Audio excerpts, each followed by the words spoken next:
And so for me, I believe in fearless, breaking the word in half Yeah. and allowing fear to have less control over my next assignment, my next move, because I know who's counting on me on the other side of what my fear is.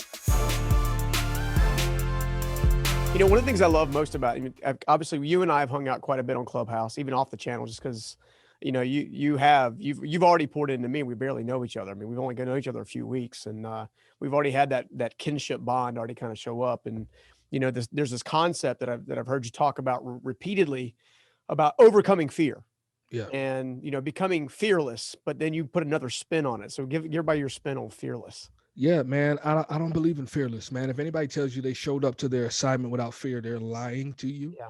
And the truth is this, right? I was a Marine for 10 years. And whenever you get complacent, man, complacency kills. And Hmm. so whenever fear is out of the equation, you become complacent, you become lackadaisical, you become familiar. Hmm. And when you become familiar with something so much that you start to let your guard down, man, that's where, you know, death can occur and things can happen. And so for me, I believe in fearless, breaking the word in half Yeah. and allowing fear to have less control over my next assignment, my next move, because I know who's counting on me on the other side of what my fear is. Yeah. And so that's what I like to teach people, man. Like, listen, fear is a warning sign, not a stop sign. It Yeah. means warning you're about to grow past what you currently are at. You're about to do something that's bigger than you. You're Yeah. about to stretch yourself. There's a difference between fear and just being inherent, either ignorant to danger, and Yeah. there's a difference between courage and just being straight ignorant. And so I believe in fearless, man, fearless. Dude, it's amazing. Yeah, and you live it too. For those of you guys who haven't seen Ira operate on Clubhouse, you probably should check out a Ira Davis room on Clubhouse whenever you get a chance. One of the things I love about your story too is that it seems like most of the wisdom that you've developed in the last decade, came from a pretty transformational moment when you were serving as a Marine. Talk a little bit about the importance of that particular episode in your life. Yeah, man, it shaped the man that I am today. Thank God for that. I was literally pushed into purpose. And so what happened, man, I was a Marine for 10 years. And, I joined the Corps because as a young kid, man, I was a middle child, right? And I kind of couldn't figure out my place in the world. In my mind, I would daydream about being great one day. But when I looked at my life, Stephen, everything looked average, below average. Mhm. I say it like this: I had mastered the art of being an unfulfilled nobody. Mm, I want y'all to soak that in. yeah. I'd mastered the art of being an unfulfilled nobody, meaning I was great at wearing every mask that I was supposed to put on as a man, as a husband, as a father, as a Marine, at a prestigious job, a prestigious title. Only the 1% in the world could ever say they were a United States Marine. Then on top of that, Stephen, I was a Marine Corps drill instructor, which means I made Marines, Yeah. right? And so I was hiding behind all these things. But what I found out about my job as a Marine, I was 20% fulfilled, 80% unfulfilled, meaning I Mhm. love to lead and to inspire, but I really wasn't there to shoot guns, to kill people, to go running around in the mountains and in the woods.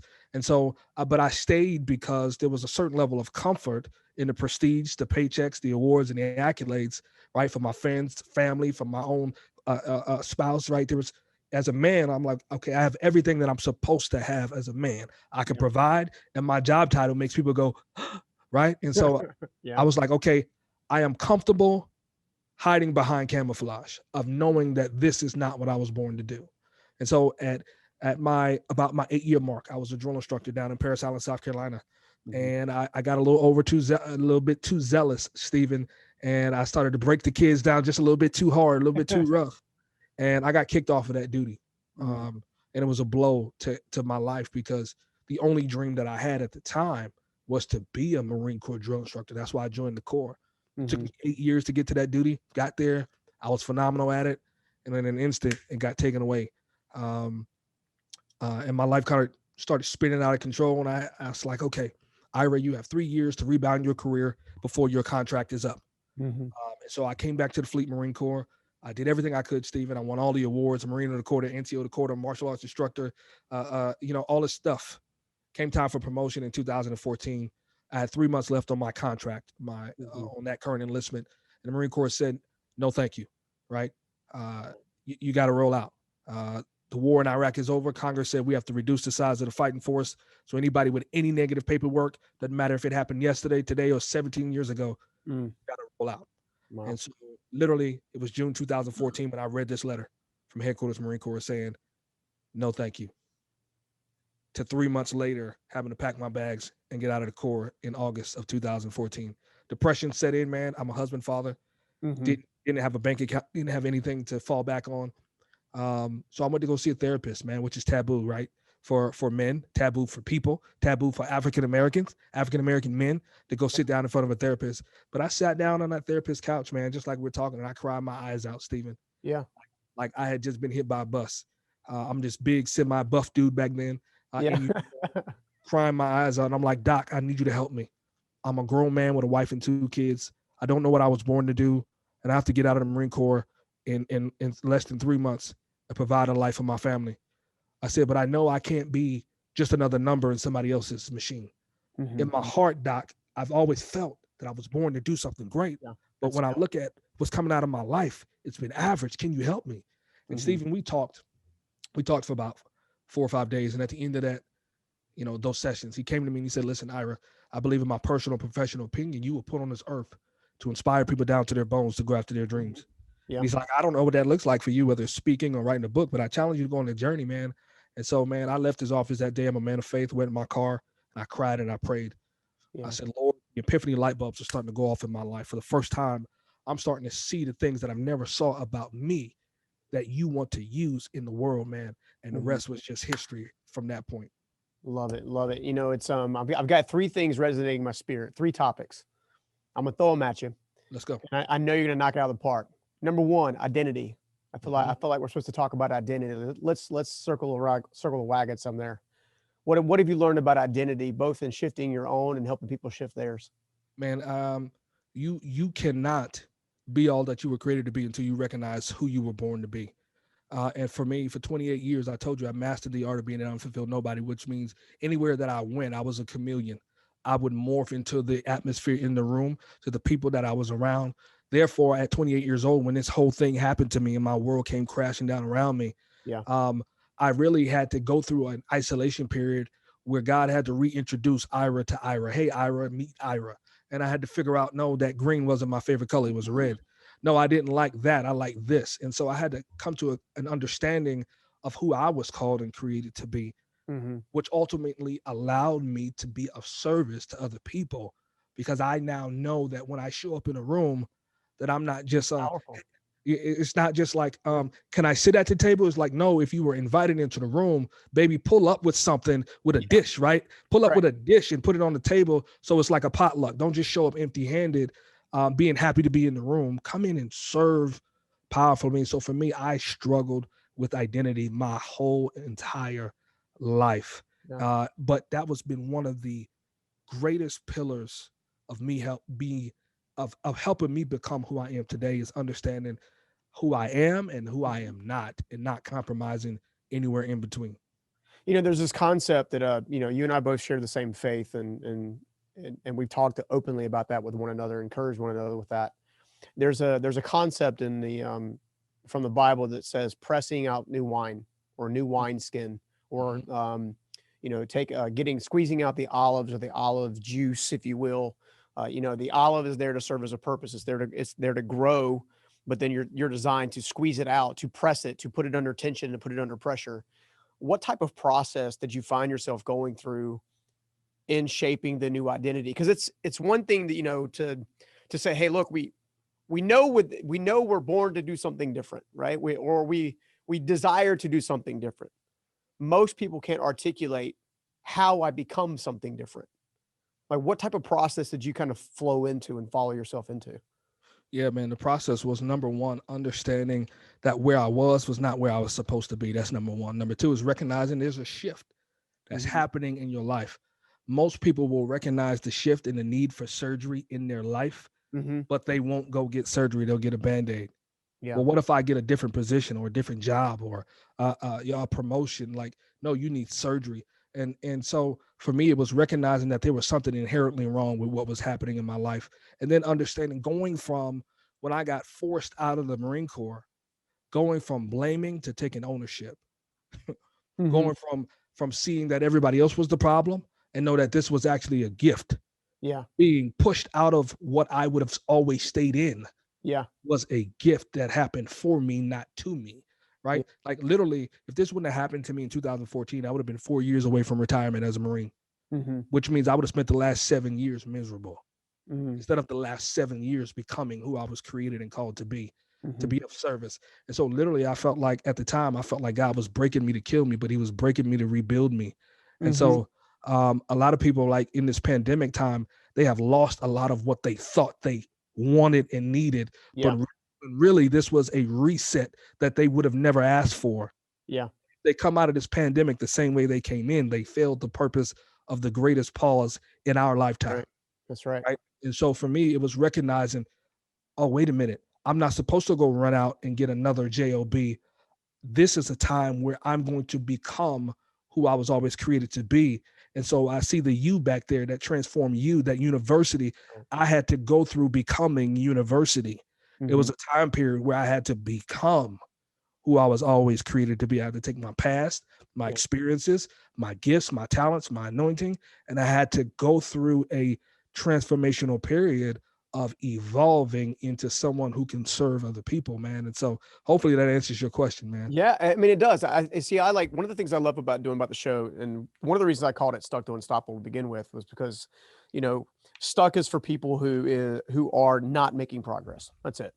Maybe it's in their finance, maybe it's in their relationship, maybe it's in their brain, their mind. Unstoppable, on the other hand, is consistently making progress. It's always making progress, even if it's baby step after baby step after baby step.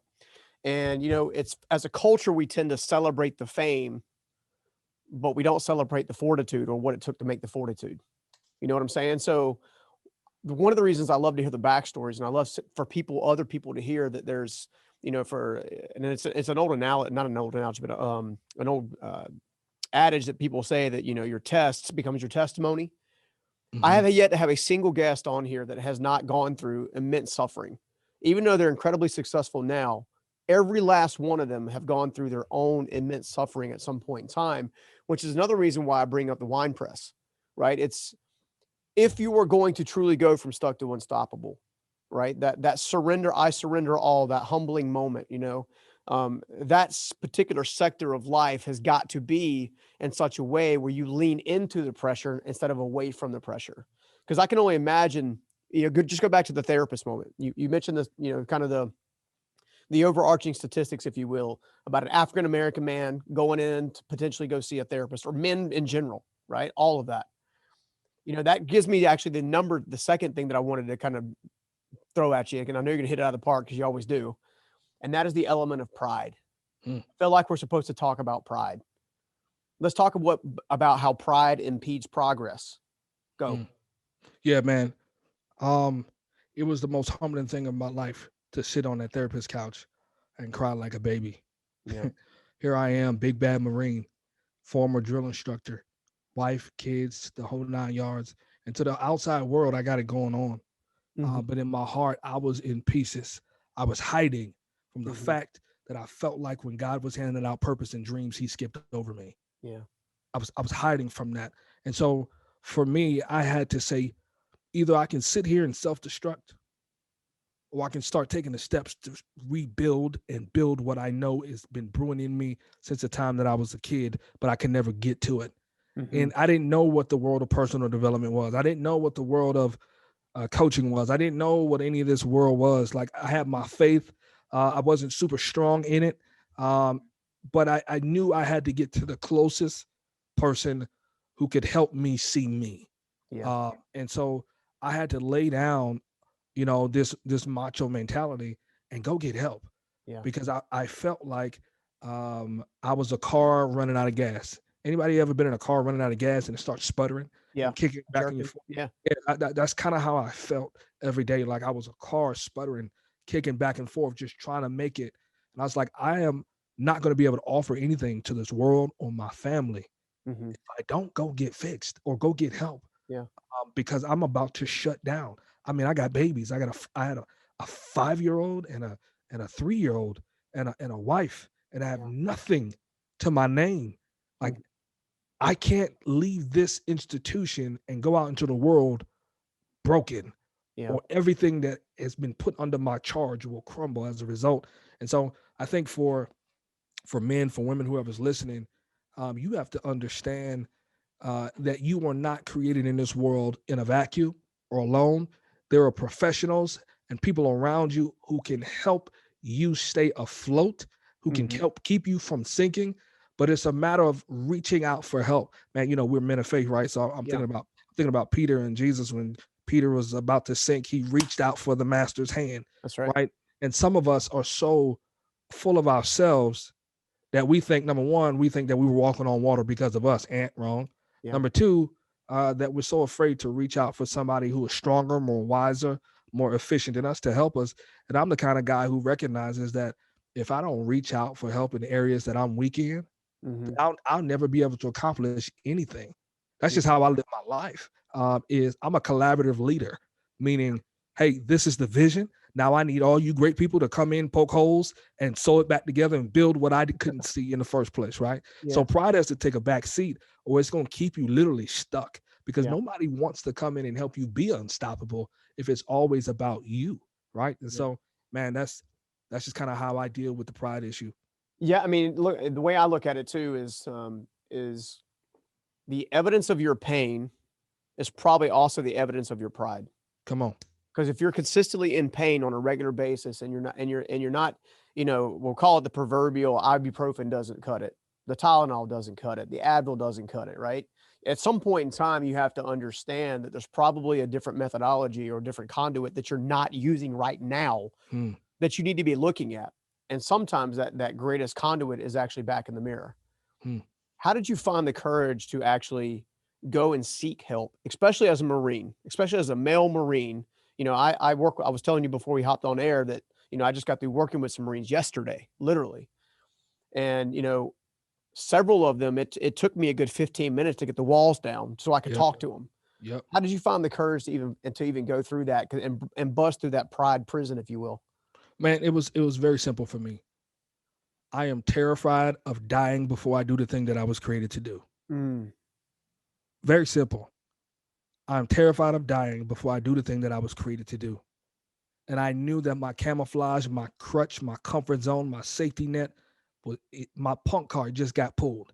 yeah. The minute the Marine Corps told me you got 3 months, I knew my punk card just got pulled.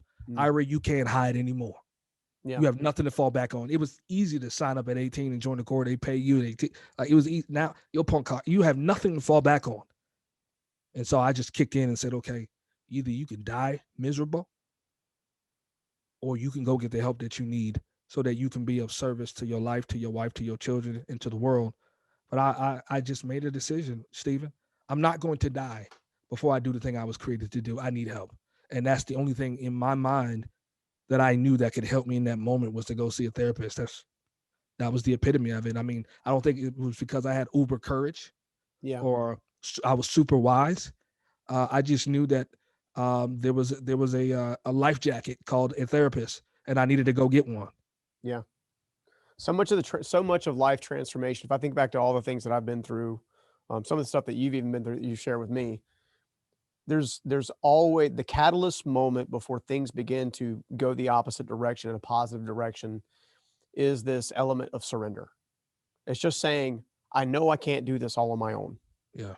And a lot of times we have the evidence to prove it. We can look behind us and say, well, this is the mess that I created. Mm. And I was trying to do it all by myself. Maybe I just try a different way.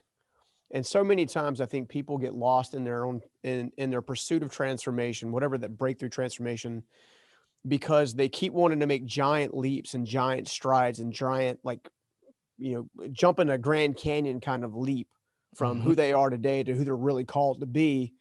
In reality, whether you're listening to my story, your story, any of the other amazing thought leaders like yourself I've had on the show, there's always a catalyst moment. There's always a surrender.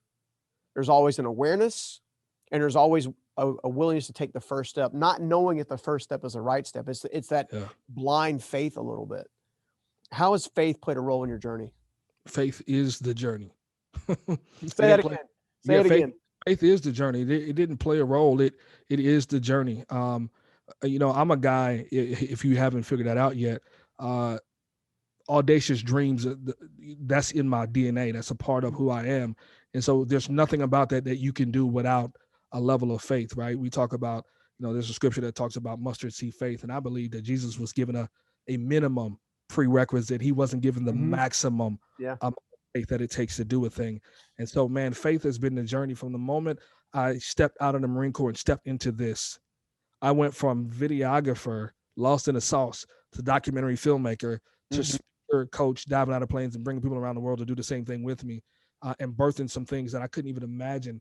And so every time when money got funny and change got strange and I was ready to run out and go get a 9 to 5 because I'm a veteran, so I could easily get a government job that could pay me 6 figures and a pension, and my retirement would continue, and God would just tell me, no, stay put, because I'm building, as you're building the dream that I put in you, I'm building the man that you are. And so Hmm. I had to stay put. Stephen, 7 times I went to apply for a full-time job. God said, no, not happening, because in the time that you would give me on your nights and weekends, it would take me double, triple the amount of time to make you into the man that I need you to be if you just gave me your nights and weekends after that full-time job. I'm like, but I got a family and I want to take them on vacation and I want to buy the house. And he was like, you don't understand. If you give me this time, you just wait and until you step into what I'm about to give you, if you just stay in the process, Yeah. man. And so for me, faith was not necessarily being able to see with my eyes the dream and the vision for my life, but being able to see it in the eye of my heart, my spirit, and my soul, while reality was trying to smack me in the face, while I Hmm. was trying to become and build what I knew was in me. And so faith is not a component of it, it is the journey of becoming who you were created to be. You have to have a belief in what you can't physically see, but what you see in here, and what you see in here is the only thing that's going to help you go from stuck to unstoppable. I love it, man. Well, look, when it comes down to faith, why do you think faith is so scary for so many people? What is it about that unknown or um, that relationship with the divine that they just don't understand, or what makes it so scary for people? It's scary because you can't control it. It's Mm, outside of your control. And anything that's outside of your control is scary because you don't have oversight of it. You can't manipulate it. mhm, Right. And so this is one of the reasons why skydiving is a critical component to the Dream Diver company, is because if you're going to go to a level that is beyond you, you have to learn how to lose control. You mhm, have to learn how to literally lose control so that what needs to come out of you can be birthed out of you. Right. A lot of times what's actually in you is bigger than what you have been able to fathom. mhm. And so As you've if gotten on me about several times. Yeah, right. And so if you try to keep the lid on it, as John Maxwell talks about, if you try to keep everything within this nice and tight and neat box, what you actually end up doing is chopping the legs off of something that was ginormous, Mhm, because you only see something that was the size of a mushroom. And mhm, so learning how to step into the unknown is something that not everybody has the capacity to do. Let's just be honest, right? Entrepreneurship sounds cute. It sounds great, but but it's hard as hell. everybody doesn't have the tenacity or the fortitude to step into a room that's completely dark and Mhm, be the only light bulb in the room and go from corner to corner, right? mhm, Searching, creating, and building, and pioneering and building. It's scary inherently. And most people, and this is why most people will never achieve their dreams, is because they want to keep control and because they're afraid of having faith. Now, in our background of faith, right, in mhm. Christianity, we lots of people talk about faith and we Yeah, preach about faith and we read about faith, but when it's time to have some, we have none, yeah. right? We like it on a t-shirt, we like it on a post, but we Yeah, don't have any. And now what I choose to do when I go to 13,000 feet is to put my life where my mouth has been. mhm, It's to put my faith where my faith has been, yeah, right? And so I think if people are going to go from stuck to unstoppable, you have to be willing to step into a realm that you cannot control, yeah. because what's there for you, whether it's up or down, is greater than staying stuck in your certainty. Mhm, Those who want to live certain will never do anything exponential. mm. I want to let that sit for a second. When it comes down to it, I'm looking back. I'm just as you're talking, I'm reflecting about my own journey and my secret sauce, if you will. People, because people will ask. I know they've asked you. They asked me. how did you get to where you are today? And what's the secret tactic? And what's the life hack? What's the business hack? What's this hack stuff? And the honest, true response, I don't think I've ever said it on one of our shows. I'm going to say it for the first time. My honest secret sauce has always been Jesus. And here's what I mean by that. When I was sitting atop a bridge ready to take my life, it was Jesus that showed up.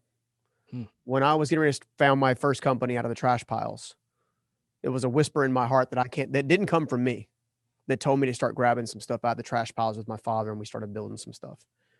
When I looked at the time that, the company, when I was growing the company, we're 5 years in, I'd heard another whisper in my heart. It says, one day I'm going to call you out of this. Every 5 years I would be asking, what, is it time yet? Is it time yet? 15 years in, I'll let you know when it's time. Right? 3 years ago, get prepared. For what? Get prepared. Okay. 4 years ago, I never said you weren't going to use it, but you're not going to use it for your glory. You're going to use it for mine. These are all different things that I've heard in my spirit over and over and over again, along my journey, even now, that if you look at the homeless, dyslexic, broken kid, there is no radical explanation, no logical explanation for who I was versus who I am outside of the faith that got me here. And each one of those levels, there's this crush, surrender. There's a crushing, then a surrendering, a crushing, and then a surrendering. And it goes crushing, surrendering, level up, crushing, surrender, level up, crushing, surrender, level up, consistently over and over again. One of the things I love most about you is you are not bashful in the least with your faith, but you're also not hurtful with your faith. There's an old adage that I've heard recently, and one of the reasons that people struggle with Christianity specifically is because of Christians. Right? It's because people who call themselves followers of Christ or Christians oftentimes do not even try to do what Jesus told us to do, which is love one another as I have loved you. Love the Lord your God with all your heart and all your mind and all your soul, and all the other commandments hang on these two things. If you think about greed, envy, jealousy, right? Anything, I'm convinced that the reason that God hates sin is not because sin hurts him, it's because it hurts us. It's the equivalent of you as a father, me as a father, going to our kid, we see our kid about to put a pair of scissors in a light socket. We immediately go and jerk the scissors out and like, what are you doing? Kind of thing. And there has to be a shift, I think, for where we're heading next in the global environment, the global economy, and everything that's coming down the pipeline. I think there has to be a shift toward people who are walking out their faith and not necessarily having to talk about their faith. They're a light, a light bulb doesn't run around telling people it's a light bulb. It just is a light bulb. I want to circle back on the third concept that's been resonating in my heart since we got started, and that's this concept of prestige. You mentioned it briefly in part of your story. For me, it seems like prestige easily leads people astray. And it seems like it's not until you stop reaching for prestige that prestige finds you. Is that also what you're seeing with everybody you're working with? Yeah, that's a great point. It's super simple for me.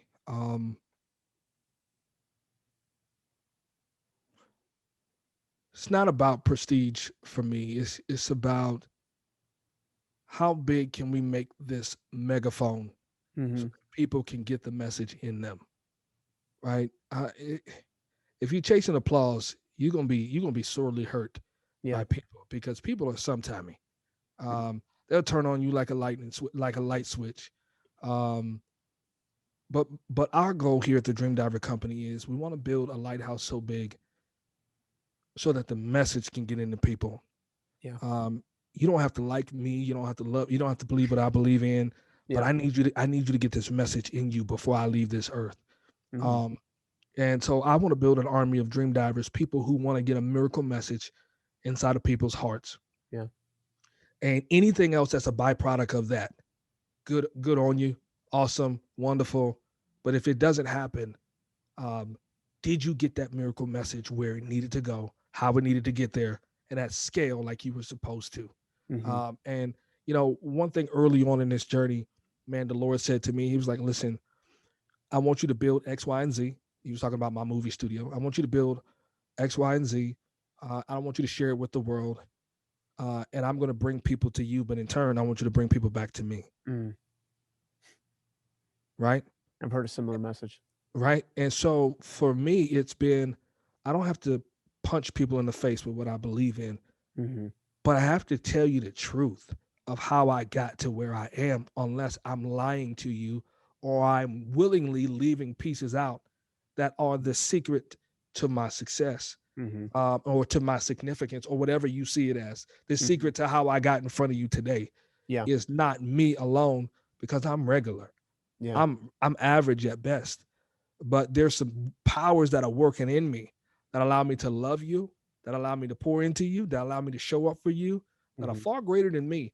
And we can call it personal development if you want to, but you're gonna be about 80% there and be wondering why you're not 100% Hmm. there, because it's deeper than just believing in yourself, Yeah. and trying to be a good person. It's deeper than that, man. So for me, it's not about prestige. And I tell people all the time, stop chasing other people's applause, man, Yeah. because people are finicky. Mhm. If you brush them the wrong way, they're ready to flush you down the toilet. But you need to be in pursuit of the thing you were created to do, and all these other things that are supposed to be coming to you, they'll find you if they're for you. Yeah. But this is about the message. This is never about people putting you on a pedestal. Yeah. It's I'm thinking again, that's one of the reasons I love talking to you, dude. You cause me to think and reflect like clockwork. And I had this moment in my mind in 2017. I may have shared this with you offline. I can't remember if I did Mhm. or not, but I think it's relevant to what you just said. In 2017, I stepped on stage for the first time. Well, the night before, I was set to step on stage for the first time and teach for 3 days straight. The first Transform You Live event we ever did. A couple hundred people, set up to be there. Totally excited. We spent almost 2.5, almost 3 years getting the curriculum together, getting all the stuff done, making sure that we picked the right location, and we got the lights right. We got, we had all the tech right, the inspirational music, everything right. A lot of effort.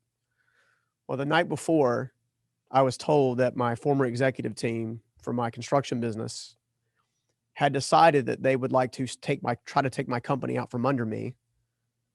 And basically, I would later learn that we have a $1.4 million of unaccounted for money. Let's put it that way. That I've been unable to prove in a court of law. So I've got to be very careful about how I word things. At the same time, I'll never forget this for as long as I live. And this is where the glue of faith, I think, comes into place. I go to my office building that I had at the time. It was smaller, much smaller than the building that we're in now. And I get there, I don't know, 7 or 8 o'clock at night. I just left the movie with my wife when all this went down, and it's raining. It's something like A movie. yeah, straight out of a movie. I mean, it's raining, it's thundering like crazy. I get there, I lock them out of all the computer tech and all that kind of stuff because I had no idea. All I got was a phone call. Hey, these guys are about to do X, Y, and Z. They're working with so and so and so and so and so and so. They're so and so and so and so is going to work for them and all this kind of stuff. And I'll never get I got back to my home about 1:30 or 2 a.m. And this is the night before Transform You, the first one. And my wife is in the middle of our master bathroom floor and she's crying on the floor. And I go put my arms around her and I began crying with her. And I tell her, babe, I'm sorry that I failed you. Because she had tried to warn me 2 years earlier that a couple of the members of that unit were, let's just put it this way. How'd she put it? Devilish at best, wolf in sheep's clothing. Mm. Like, they're dangerous. Get them out of your business. And of course, I had just met her at the time. And so I was like, well, these people have been with me for 12 or 15 years. I just met you. Like, how would you possibly know? Right. Uh-oh. Yeah, exactly. So that Proverbs 31 can come in really handy. Yeah, And yeah. I'll never forget this for as long as I live. She looked at me with tears in her eyes and about as hard, like gritty as she could. And she said, let's get this straight. You didn't fail me. They failed you. Now go fight. Mm, mm. At 7:45 a.m., we're about to open the doors to let people in. I'm thinking about giving up. I'm thinking about publicly going out to those people, opening the doors and being like, guys, there's no way I can teach you for 3 days straight. I don't have it in me. I mean, all those thoughts were running in my mind. And then a friend of mine, who's also been a prophetic voice in my life, much like you have been, walks in the door, big old smile. She already had known what had transpired because she was a friend. So I had I got a little small group of prayer warriors that pray, right? Yeah. And, I go up to her to give her a hug and just like, so I can just break down. And she goes, "Oh no, honey. Oh no, honey. This is the cost of the calling. You have to do this. Where you're going next, this is part of the price. Come And on. you're going to pay this price." She said, "Millions of lives depend on it. And you don't understand it now. And it'll probably be a decade before you fully understand it. Hmm. But this is the cost of the calling."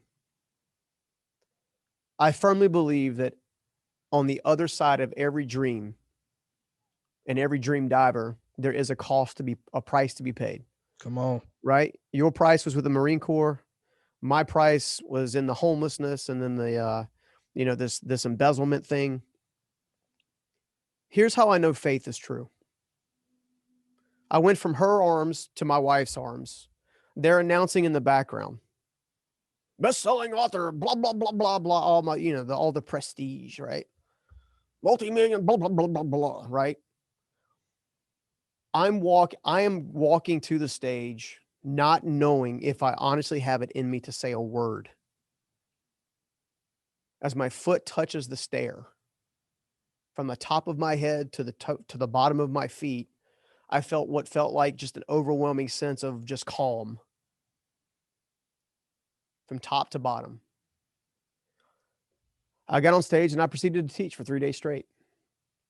It's one of the biggest miracles that proved to me that the longer I operated in my own me, my own significance, my own identity, my own sense of worth, my own, right?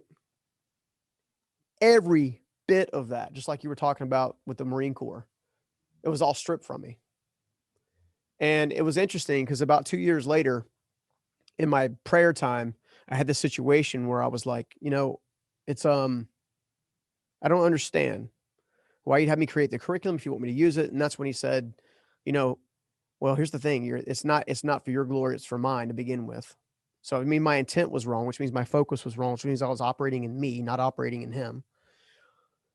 But more importantly, everything that's come after that has been interesting because I remember this going through the worst of the battle, right? I had this situation where I was going through the worst of the battle and I was like, I don't want the stage. You can have it. I don't want it. This calling, this whatever you say I'm supposed to do or whatever, I don't want it. Give it to somebody else. Those words actually came out of my mouth.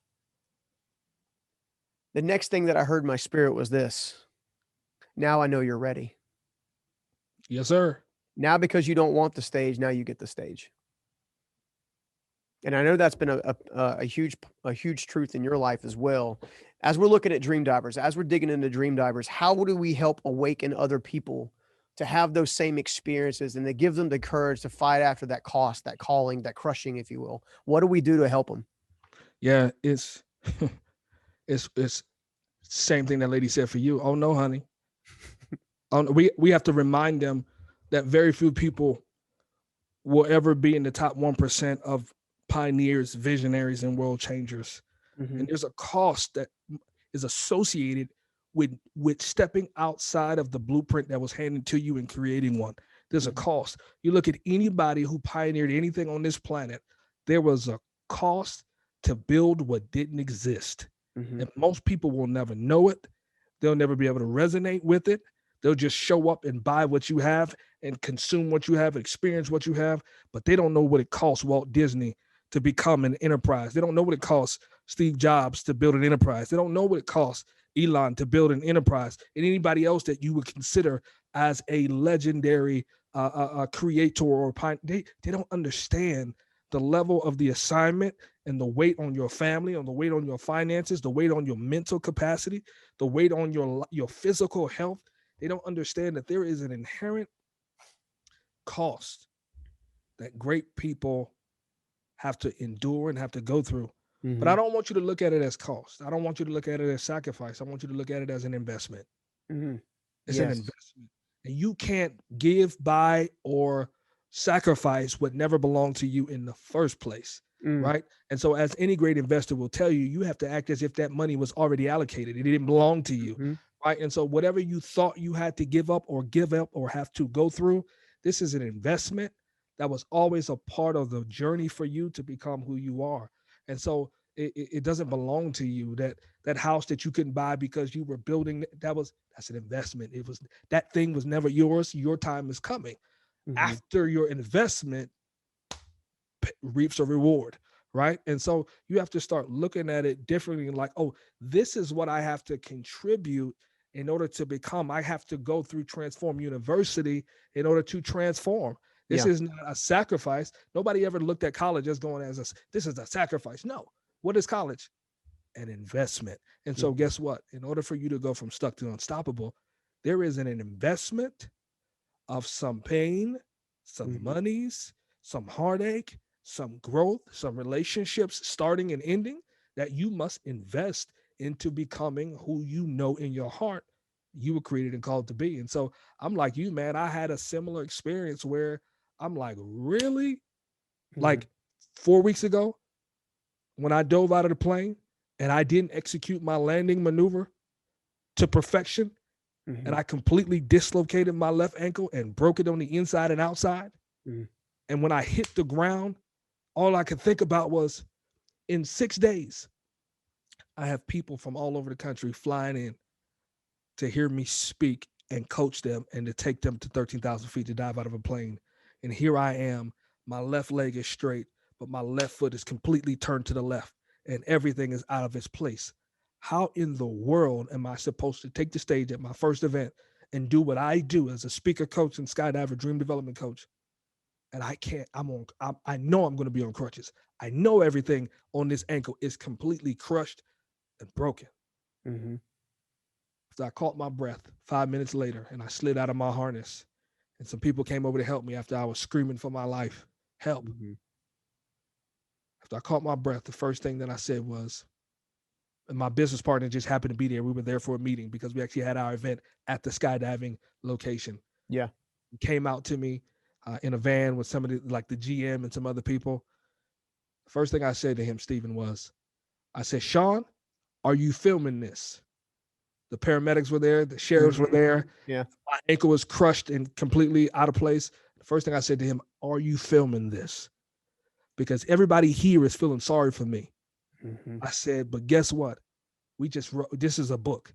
Guess what? This is a new series. Guess what? This is 10 more keynotes. I said, bro, you better be filming this whole thing. And if you go to my Instagram, you can see it on my IG stories. Like literally, as they're putting me in the ambulance, I'm speaking to the cell phone, telling you that no risk, no reward. Yeah. Like, what are you willing to put in to get out of this thing? What you know you're supposed to be. I could have been average on a Saturday morning, sitting in my bed, comfortable. But I said, you know what? I've been called to do something that most people wouldn't do. So let me get up out of this bed and go do what most people would never imagine doing. Mm-hmm. And if it costs me a bump or a bruise, then so be it. But I'd rather be bruised and bumped up and lumped up than to be regular and die before I get this thing out of me. And so there's no sacrifice, there's no cost. It's just investment, baby. What do Mm-hmm. you have to put into it so you can get something on the other side? Dude, let me just grab my pen and drop the mic. I'm out. Man, I tell you what, dude, you and I could talk for days. I think we probably will in the near future. I got some exciting news that includes you in here in the coming up in the few weeks. I'm going to make the audience wait just a hot more minute so I can get a few more things in order. Um, we've mentioned a term called assignment. Yeah. Now, for people of a Christian faith, that's a word that's used on a regular basis. Mm-hmm, mm-hmm. So when we talk about the word assignment, calling, purpose, and we're talking about it in layman's terms, how does somebody find it? Yeah. Great question. So, purpose for me, and this is how I teach it here at the Dream Diver Company, is that one thing that you were born to do to serve other people. That's your assignment. That's your calling. Hmm. That's your purpose. That's your mission. All words synonymous for the same thing. See, that's your purpose. Number one, you have to start by discovering who you are. You got to start discovering by recognizing who you are. What do you bring to the table, right? And I have a formula. It's called the Dream Diver Purpose Formula. It's purpose equals capabilities plus your cause plus your solutions. Hmm. Purpose equals your capabilities plus your cause plus your solutions, right? Capabilities being the talents and skills, the things that you were born to do, the things that you learn how to do, that you are Hmm. great at, and that you would absolutely do for free, even if nobody paid you, Yeah. right? That cause being the thing that, in our lives are things that either excite us or fire us up, make us emotional based on some things we had to overcome in Hmm. our past, in our experiences, that even if nobody paid you because of your capabilities, you would show up for free and serve with all your heart, mind, body, and soul for free 99 if you could and take care of your Free family. That's 99. where I'm that's making a where t-shirt out of that. Free 99. that's where the cause comes from. And the solution says, okay, I know what I'm great at. I know what I bring to the table that I would love to do. I know the cause area and the people that I'm supposed to serve. Now, how would I create something at the intersection of those that could serve people in a way that's not happening? And that's for the purpose-driven entrepreneur. For the entrepreneur, it says, I'm going to take my capabilities and my cause, and I'm going to go out and find a great purpose-driven or mission-driven organization that's Hmm. already serving in this area, and I'm going to come in and I'm going to help fulfill my purpose and my dream by expanding and exploding the mission and the dream that's already happening here, right? And so that's how a person finds their purpose, that thing that they were born to do to serve other people. And most people think, oh, well, if I operate in purpose, then I'm going to have to give up all this stuff and be homeless. And the problem is that most people don't understand is that once you figure out what your miracle, the miracle that you are supposed to be for the world, and then you combine great business acumen to it, that Hmm. you can actually not do this for free or on nights and weekends. This is how you can show up and take care of your family, your legacy, while Hmm. also taking care of the world, man. And so hopefully that answers your question, bro. Yeah, of course it does, man. I think it actually touched a lot of lives already. There's certain bits and pieces of wisdom that when it falls, no one has a choice but to pick it up. They just don't, you know. Yeah. One of the things that I've seen as a stumbling block to purpose, assignment, and calling is two things. It's twofold. A counterfeit comes along, something that looks, smells, and seems like it's the right thing, Yeah. right? And the next one is the area where people get involved. People who don't understand your call. You know, going back to faith a little bit, the Bible says that a prophet's never known in his hometown. So Hmm. people that don't know you will automatically see you as the carpenter's son, right? Or sorry, people that know you will see you as the carpenter's son. People who don't know you tend to receive more of what you put out there. How do we overcome the counterfeit, or how do we acknowledge or even see the counterfeit coming our way so we can make sure we're focused in the right lane? And then Yeah. after that, how do we deal with people who don't understand what we've been called to do? Yeah. First part of that question is I said it like this. A lot of people have the right skills in the wrong industry. Hmm. A lot of people have the right heart in the wrong industry, Yeah. right? And the problem is we're trying to make what we know is in us fit a monetization model because it's already been pre-laid out for us. This Hmm. is where you see a lot of people who have a heart to teach, serve, and help people with certain things, and they end up in these crazy businesses selling this or selling that. And I'm like, what do you? Why are you? Well, because I love to teach, and then they have this model that no, you're trying to take a shortcut Hmm. instead of being the pioneer that you are. You're trying to take a shortcut and fall into something that somebody has already pre-built that you can make a living off of. No, sometimes you're going to have to pull away, do the hard work of creating what doesn't exist. You're going to Hmm. have to invest into your next level. For me, it took me 7 years to show up on the Stephen Scoggins show, right? What if I would have went and tried to fall into somebody else's umbrella that they built because I could it was an easy monetization model of what felt like a part of my assignment. No, sometimes you have to stay put and understand that there is no blueprint. You're about to build it, right? Yeah. And so we have to get comfortable with understanding that it may take us 5, 10 years to fully emerge at what it ought to be instead Hmm. of thinking that we can just step into something that's already pre-built. And so for some of you are like, well, okay, I hear you, Ira, but how do I take care of my family? Well, here's the truth. Here's the politically correct answer. Stay where you are Mm-hmm. and become who you're about to become. Mm. And when it's time to transition, you'll know. That's the Yeah. politically correct answer. The not so politically correct answer is if you can afford to, walk away from what's good and start building what's great if you can afford to. If you can't, stay where you are Yeah. and build. Everybody's assignment won't be that you can just walk away, right? So that's number one. Number two is you said, what about those people in your life who don't recognize what's in you? I say it like this: there are two types of people in the world: those who see reality and those who see possibility. Mm. When you have a God-sized dream brewing in you, you need to be around people who see possibility. Because the reality people will snuff your dream out, they'll choke you out on accident and not even understand how they did it. It's called they love you, but they can't see you. Yeah. They love you, but they can't see you. And so most of the time, the people around you will recognize who you are before you do. Mm-hmm. Recognize who you are before you do. It's you that has to catch up to you, Yeah. and then you have to catch up to the fact that everybody can't go where you're going because they don't honor what's in you. They see it, but they Yeah. don't honor what's in you because you've always been, that's Steven from down the street. Oh, that's cousin Steven. Oh, that's Mm-hmm. Steven from ninth grade, right? That's Steven. He was my spiritual son, right? Yeah. No, they and I had this issue with certain people in my lives who didn't see me as I am. And so when I had to cut ties with them, they thought I was being egotistical, not understanding that I cannot reduce my assignment and Mm-hmm. my calling to your perception of what you've known me as. You'll catch up to it later, but Mm-hmm. for now, I got Yeah. to keep running the race. And I had literally had a pastor come to me and said, "Hey, man, I thought when you left the ministry, it was because, it was pride or whatever. But I've been watching you on social media, and I've Mm-hmm. really starting to understand that your assignment is much bigger than the box that was on you." And so I had to catch up to, well, thank you so much for realizing I still love you. God bless you. Mm-hmm. Right. And so it's not hard feelings. Yeah. It's just you have to understand what is your race. Mm-hmm. And you can't allow people to pull you into other lanes that you don't belong into, because ultimately you allow them to live two lives and Yeah. you get to live zero. They get to live their life and yours when you allow them to steer your life, Yeah. right? Bump that. No, give me my life back, because I only get one. I'm working on a book right now. It's called What's Your Dream? And the subtitle is You Only Get One Life, Make It Count, Do Something Epic, Mm. right? And so stop giving your life to other people who don't honor or understand the Yeah. level of your assignment. Mm. Dude, I need more mics. I gotta drop more. No, no, no, no, no. No, no, serious. I mean, look, here's the reality. I've always said people are where they are today because that's all they've allowed themselves to be. Come on. And if they're going to go any further, they're going to have to allow themselves to be bigger than they ever thought they can imagine. Mm. You've actually said those words differently, same words, same concept to even to me.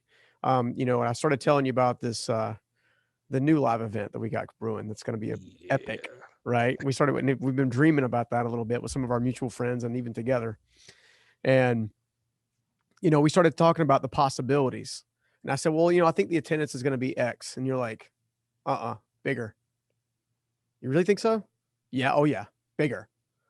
What would, and then you said something along the lines, he goes, and then I was considering, I was like, well, so-and-so does an event this way and it's cool. I mean, it's a cool experience. And you're like, you're doing it your way. I'm like, what do you mean my way? You're like, you're doing it the way that you've been called to do it. And your event will end up outperforming the other event because it's real, it's authentic, it's the assignment. And because you care enough about the people who are coming to it as a way to kind of like branch it out and make it special. And these are like I said, these are people are listening and watching now are getting a little behind the scenes about our Yeah. normal conversations Yeah. that we have behind the scenes and how Yeah. powerful they are. I want to send as many people your direction as possible. I want people to know more about Ira Davis. I want more people to know more about DreamDivers. What is the best way for people to stay connected, learn more, get engaged, get going? What's the best way? Yeah, man. Let me say this and then I'll give you my contact info. Guys, let me tell you something. You see a lot of people on the internet and you see their followers, you see their numbers, but one of the things I love about Clubhouse is you get to really put a face with the thought leadership, with the heart and intent behind what you see out in internet land. And when Stephen and I met, it wasn't about follower count. It wasn't about any of this crazy crap. We could hear in each other the Mhm. authenticity, the integrity, and the conviction to do something audacious. And that's how we connected, man. And I'm gonna tell you, what Steven has up his sleeve is about to blow y'all minds, man. And so, listen, if you are a part of the Stuck to Unstoppable family, if you're a part of the Transform You family, you need to follow Steven on every platform on this planet. Wow. And wherever he goes, you must go because he has something in him that you need. Let me just say that. So, but how do you find Ira Davis? Listen, www.dreamdiver.co, just like it sounds, .co. I do a free Miracle Monday power coaching call every Monday morning for the audacious ones. People who are like, listen, bro, I'm a business professional, I'm an entrepreneur, but I feel that I was born to do something greater. I need your help. Every morning, free 99 every Monday morning. I do a group Zoom call where I give a fresh new 30-minute keynote to you. Plus, you get to ask live Q&A with me. It's about a 45-minute call every Monday. So if you want to be a part of that, man, just go to my website. You'll see it there. Miracle Monday, sign up for it. And then on all socials at dreamdiver.co and at the Chief Dream Diver on all social platforms, man. Ira, dude, I love you as a brother, as a mentor, as a friend. Everybody that I know should be connected with you 120%. You are someone who walks out even more than they talk out. Mm, And it's one of the things I admire about you most, man. We will keep doing this. We got to do more shows and more yeah, episodes, yeah. especially as we get towards the fall, and let people know a couple of the secrets. But Wink, wink, wink, wink. that's right. I love you, dude, man. Thank you so much for hanging out with me for so long. I can't wait to spend more time with you, man. Love you too, man. Appreciate it, man. Thanks so much for having me. All right, see you, buddy. Guys, I told you that guy's legit. And if you enjoyed that interview with Ira DreamDiver Davis, I know you're really going to like this one right here. So go ahead and check it out. What has worked out is in any situation I go into, whether it's a conversation, whether it's a business deal, whether it's something with sales, like in anything I do, my key philosophy is how do I just add value